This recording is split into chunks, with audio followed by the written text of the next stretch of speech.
Hello and welcome to Robert and Sarah's Warfront Analysis. If you value these updates, please do subscribe for our daily reports. Okay, so today we're looking at something pretty significant. We're unpacking reports about, well, a really large-scale drone strike deep inside Russia. We're focusing on the attack targeting that huge Lukoil refinery in Kstovo. It's hundreds of kilometers from the border. That's right. And the source material we have, mostly coming from Defense Intelligence and then reported by RBC Ukraine, it lets us get past the sort of initial shock headlines. Our aim here is to really understand the operation itself, the facts, the sheer number of drones involved, and, crucially, why this target matters so much economically. I mean, for anyone watching how these long-range air campaigns are changing, the scale being reported, well, it's quite startling. Startling is definitely the word. The reports specify the night of November 4th, 2025. And the details coming out make it clear this wasn't some small probe or just a symbolic hit. We're actually looking at the reported use of over 50 Ukrainian-made drones. 50. Or possibly more. Deployed pretty much simultaneously against one single, very high-value fixed target. That represents a serious jump in logistics and maybe even tech capability. It feels like it moves beyond just tactical harassment. This starts to look like the capability to pull off a genuine swarm attack. And the sources even get specific about the drones used, right? They mentioned the Bogle and the FP1 models. And for you listening, these are known Ukrainian-developed long-range attack drones. Using both types together like this, it kind of suggests a confidence in their production numbers, maybe, and a willingness to commit quite a bit of valuable hardware to one mission. Yeah, and what's also really crucial here is the coordination needed. The intelligence suggests this wasn't just one group acting alone. The material points to personnel from Defense Intelligence, the Armed Forces, and the Special Operations Forces, all involved. I mean, think about it. Launching a swarm of 50-plus drones, getting them to the target, that needs synchronized intelligence, launch timing, pathfinding, probably real-time management. That level of complexity across different branches, it points towards maybe an increasing strategic maturity in planning these kinds of operations. That complexity makes a lot of sense, especially given the distance involved and, you assume, pretty significant air defenses around such an important facility.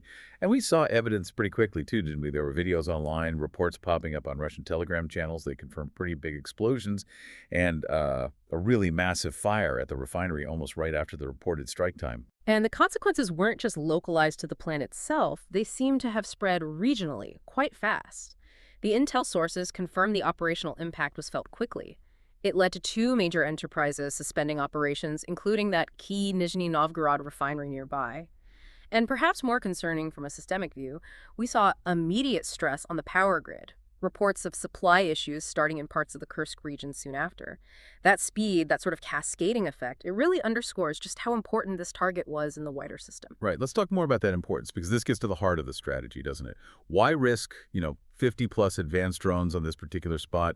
Why the Lukoil Nizhegorod plant in Kstovo? Well, simply put, it's a giant. It's consistently ranked as one of the largest oil refineries in Russia.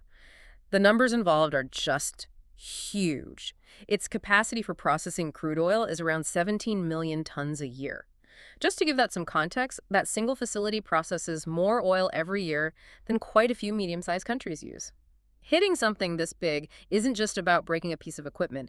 It's like sending a tremor through their whole national energy economy. That volume is incredible. But where does all that refined product actually go? Because the source material really emphasizes its role in supplying civilians, particularly a major population center. Exactly. This refinery is positioned strategically to supply the Moscow region. The analysis suggests that the Kstovo facility, just this one plant, supplies something like 30% of the entire country's gasoline consumption. 30% from one refinery. 30%. That kind of dependence means any serious, sustained disruption isn't just an inconvenience. It immediately creates potential political headaches and massive logistical problems for the capital and all the surrounding areas. We're not just talking about gas prices maybe ticking up. We're talking about the real possibility of supply shortages and the nightmare of trying to replace 30% of a huge metropolitan area's fuel. Trying to do that by rail or truck from other refineries, which are likely already running near capacity. It's a huge challenge. And critically, it's not just about consumer fuel, is it? While hitting 30% of Moscow's gasoline supply is definitely disruptive, the reports are also specific about the military-grade products coming out of Kstovo. They absolutely are. The plant apparently makes over 50 different product types. and the sources specifically list materials that are vital for keeping a military going. Things like automotive fuels, yes, but also aviation fuel, diesel fuel, and industrial stuff like bitumen and paraffin, too. Yeah. And the source material states quite clearly that these products are actively used by Russian occupation forces and also by the country's defense industrial complex. Okay, so what we're seeing is a target that hits on multiple levels simultaneously. It pressures the civilian population, creates discomfort potentially right up to the political leadership, but it also directly cuts into a major supply line for the military's most basic needs, especially those high-grade fuels like aviation and diesel that are essential for modern warfare. Right. If you connect the dots, this target sits at a kind of perfect strategic crossroads. It's about hitting the economic engine that supports both the civilian population centers and the military's logistics. You know, in modern conflicts, logistics are just fundamental. And by going after these massive refineries, you're hitting the enemy's ability to move, to fight, and maybe even to maintain public support all in one go. But this is where the source material gets really, really interesting. Regarding the, let's say, sophistication of the strategy, the sources suggest the attack hit a facility that was already known to be vulnerable. Yes, this might be the single most telling detail in the whole report, I think. The strike apparently specifically targeted a rectification column. That's a piece of equipment absolutely essential for the primary oil processing stage. And crucially, that specific column was reportedly already down for repairs. It had been damaged in earlier strikes. This new attack on November 4th happened precisely while those repairs were underway. Wow. Okay, so that implies this wasn't just hitting a known target. It suggests it was timed very deliberately. It implies they had pretty detailed knowledge of the plant's status, its operational cycles, maybe even its maintenance schedule. They seem to have waited until it was in its most vulnerable state, exposed, non-operational. That seems to be the implication. This doesn't look like a strategy of just, brute force destruction, hitting the biggest thing you can find. This looks more like a targeted denial of service strategy. By hitting critical components during a repair window, you maximize the downtime. You're not just causing new damage, you're basically resetting the repair clock, making the whole process much harder, much more expensive, and way more time-consuming. You're actively trying to prevent recovery. That level of sophistication then raises another question, doesn't it? What's the cumulative effect when this kind of informed, sustained pressure is applied? We mentioned those power supply issues in Kursk that were reported around the same time as the refinery halt. Are we starting to see signs that the regional infrastructure itself is beginning to fray because it just can't cope with these kinds of focused, systemic attacks? It certainly looks that way. I mean, when a huge industrial consumer like the Kristovo refinery, which needs enormous amounts of power, suddenly goes offline, that energy imbalance creates ripples, volatility on the regional grid. The reports suggest that interconnected systems, perhaps already under strain, start to show cracks. It turns what might seem like a successful localized strike on a refinery into a broader regional economic and utility problem. That complicates the response for the authorities on multiple levels at the same time. Their focus has to shift from just fixing the refinery damage to suddenly trying to stabilize the surrounding power grid and other systems that have become vulnerable. So let's bring this back for the listener who's tracking the wider geopolitical impacts. What does this whole picture chance? The scale of the attack, the targeting of a critical supply chain node, the sophistication in hitting it during repairs. What does it all mean for how the conflict is being fought? Well, I think we're seeing a pretty significant demonstration of evolving capability. The potential capacity loss is huge, a plant processing 17 million tons a year. The supply chain risk is aimed squarely at the capital, potentially affecting 30% of Moscow's gasoline. And the demonstrated ability to hit these strategic targets repeatedly, and specifically to prevent them from quickly getting back online.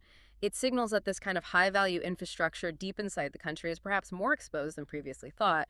Plus, it sort of validates the strategy of using these domestically produced drones in large numbers to sustain these long-range campaigns. Okay, so let's try to synthesize the key takeaways from the source material for you.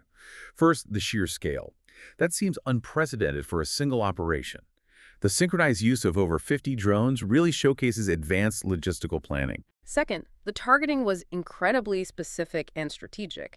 The clear aim was to hit critical parts, like that rectification column, specifically while they were being repaired.